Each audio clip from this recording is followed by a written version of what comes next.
Hello students. कल आपका final SBI PO pre का एग्जामिनेशन है। सबसे पहले गवर्नमेंट जॉब्स अड्डा पूरी टीम की तरफ से आप सभी को ऑल द वेरी बेस्ट। तो बच्चों, आज बात करते हैं फटाफट से अगले 3-4 मिनट में कि इन आखिरी मिनट्स में यानी कि लास्ट मिनट में आपको क्या ध्यान रखना है। कल आपका एग्जाम है, तो अब आपको किन बातों का ध्यान रखना है। तो सबसे पहले बिफोर एग्जामिनेशन, आज रात को आपको अच्छे से सोना है, नींद आपकी अच्छे से होनी चाहिए। सुबह उठ के थोड़ी बहुत एक्सरसाइज जरूर कर लीजिएगा, ब्रीदिंग एक्सरसाइज, जिससे आपका जो माइंड है वो फ्रेशली और ज़्यादा काम करे और आप पेपर अच्छे से दे के आएँ। ये बहुत ज़रूरी है कि आप टाइम पे वहाँ पे पहुँचें ताकि आपका पेपर स्ट्रेस फ्री हो।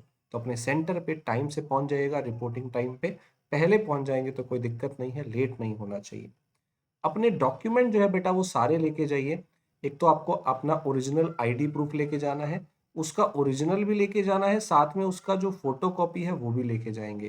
ठीक है। और आपका जो आधार कार्ड है, मतलब ये आईडी जो है, ये कोई भी आधार कार्ड जो भी हो सकता है और चीज़ें वो आप लेके जाइए। साथ में आपका जो एडमिट कार्ड है वो लेके जाइए, और उसके ऊपर आपको एक फ़ोटो भी अपनी पासपोर्ट साइज़ जो है वो लेके जानी है चिपका के। और 2 आप एक्स्ट्रा ले जाइएगा, कभी गुम हो जाती हैं तो काम आएगी। ठीक है, फ़ोटो होनी चाहिए एक्स्ट्रा। साथ में अपना पेन ले जाइए, ट्रांसपेरेंट बॉटल ले जाइए अगर आपको ले जानी है। 1 घंटा आप बिना पानी के रह सकते हैं तो ठीक है, अदरवाइज़ आप पानी लेके जाइए। बच्चों, ये ध्यान रखिए, ये सारी चीज़ें आपको लेके जानी है। ठीक है। और सबसे ज़रूरी चीज़ है जो लेके जानी है वो है कॉन्फिडेंस। बेटा, ये जो टाइम है, इस टाइम पे अगर आप पैनिक नहीं हुए और आपने पेपर के अंदर बहुत ही बहुत ही आराम से, बहुत ही एक एक चीज़ को देख के कि क्या मुझे करना है, क्या नहीं करना है, क्या छोड़ना है, ये चीज़ अगर आपने समझ ली और बिल्कुल कामली आपने पेपर किया बिना पैनिक हुए, तो पेपर क्लियर हो जाएगा। अगर आप बिल्कुल भी वहाँ पे परेशान हुए कि ये क्वेश्चन तो सॉल्व नहीं हो रहा, ये क्वेश्चन तो सॉल्व नहीं हो रहा, अगर आप पैनिक में जाओगे तो पेपर खराब हो जाएगा। तो बिल्कुल कॉन्फिडेंस रखिए अपने साथ कि आप इसको क्रैक कर सकते हैं।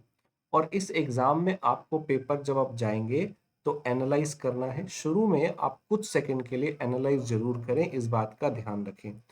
शुरू के जो 10-15 सेकंड हम एनालाइज़ करते हैं ना, इससे हमें पता चलता है कि हमारा जो पेपर है उसमें हमें क्या करना है, क्या छोड़ना है। हर सेक्शन में आप ये एनालाइज़ करिए। स्टार्टिंग बहुत इंपॉर्टेंट है कि कौन से सेक्शन से शुरू करना है, पेपर कहाँ से शुरू करना है, कहाँ आपको छोड़ना है, किन क्वेश्चन को आपने देखना है। टाइम मैनेजमेंट का पूरा ध्यान रखें। आपके पास समय जो है 20 मिनट ही है हर सेक्शन में, तो पूरे टाइम का ध्यान रखना है। पैनिक नहीं होना है बिल्कुल भी, और गेस वर्क तो बिल्कुल नहीं करना है, क्योंकि आपको पता है नेगेटिव मार्किंग यहाँ पे रहती है। क्वांट के अंदर जब आप करते हैं तो आप पहले सिंप्लीफिकेशन और अप्रोक्सीमेशन सीरीज वाले या क्वाड्रेटिक वाले जो सवाल होते हैं इनको पहले करेंगे। उसके बाद आप अरिथमेटिक और डीआई में जो आपका बेस्ट है उसे करने का ट्राई करेंगे। किसी भी क्वेश्चन में बहुत ज़्यादा टाइम वेस्ट नहीं करेंगे। ध्यान रखेंगे अपने को बेस्ट इजी वाले क्वेश्चन पहले उठाने हैं, वन लाइनर वाले क्वेश्चन जो है वो पहले उठाने हैं, उसके बाद टेढ़े वाले सवाल उठाने हैं। ठीक है। रीजनिंग के अंदर भी क्या करिए कि पहले आप मिक्स मिसलेनियस जो पोर्शन है वो सारा कर लीजिए, मतलब पजल और सिटिंग से पहले जो भी मिसलेनियस है वो पहले निपटा लीजिए। और फिर पजल और सिटिंग में ढूंढिए कि कौन से वाले पजल और सिटिंग जो है आपको थोड़े इजी लग रहे हैं, थोड़े कंपैरेटिवली आपको जो है लेंदी कम लग रहे हैं, वो वाले क्वेश्चन पहले उठाने हैं। ठीक है। तो जो भी लेंदी पोर्शन है वो बाद में उठाना है। क्वेश्चन चूज करने की कला अगर आपने सीख ली तो पेपर जल्दी से क्लियर हो जाएगा। अगर इंग्लिश सेक्शन की बात करें तो अगेन इसमें आरसी लेंदी होता है, इसे बाद में करें। और जितना भी बाकी पार्ट है, जो भी एरर डिटेक्शन का पार्ट है या जितने भी यहाँ पे और चीज़ें आई हैं, सेंटेंस इम्प्रूवमेंट आता है, सेंटेंस अरेंजमेंट आता है, जितनी भी और चीज़ें हैं वो सारी पहले कर लीजिए, चाहे वो फिलर्स हो या कुछ भी हो। ठीक है। तो ये पहले करना है, आरसी बाद में, जो लेंदी पोर्शन है वो बाद में, और कहीं भी टाइम वेस्ट नहीं करना है। पेपर खत्म होने के बाद बिल्कुल शांत रहना है, कट ऑफ के बारे में नहीं सोचना है।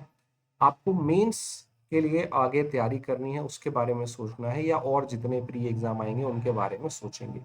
एक भी अपना सिंगल सेकंड जो है ना वो वेस्ट नहीं करेंगे। जस्ट अपना फोकस करेंगे पेपर के ऊपर। आपका बेटा कौन सी शिफ्ट में एग्जाम है, मुझे कमेंट करके जरूर बताइए कि आपका पेपर कैसा हुआ, कौन सी शिफ्ट में है। कमेंट करके बताइए, और साथ में टेलीग्राम पे भी मुझे बताइएगा। मैंने यहाँ पे एक पोल किया था कि आपको कौन सी शिफ्ट में है, उसके साथ उसके अंदर आंसर करिए। और जैसे ही पेपर हो जाएगा मुझे टेलीग्राम पे पिंग करिएगा, बताइएगा कैसे आपका पेपर हुआ है। कल हम इसका एनालिसिस भी करेंगे। अगर आप पेपर के बाद तुरंत मुझे कॉल करके बता सकते हैं कि पेपर कैसा हुआ, तो बहुत अच्छी बात होगी, बाकी स्टूडेंट के लिए भी हेल्पफुल रहेगा।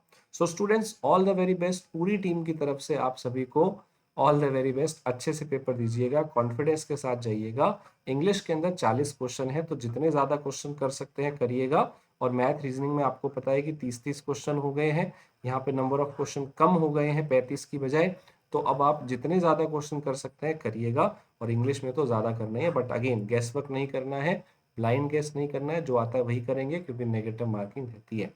So all the very best. अपनी शिफ्ट कौन सी है जरूर बताइएगा टेलीग्राम पे मुझे, राइट। और पेपर होने के बाद मुझे तुरंत गेट के बाहर आते ही मुझे कॉल करेंगे टेलीग्राम पे, मुझे बताएंगे कि पेपर कैसा हुआ, राइट। चलिए बेटा, कल मिलते हैं एनालिसिस में। All the very best.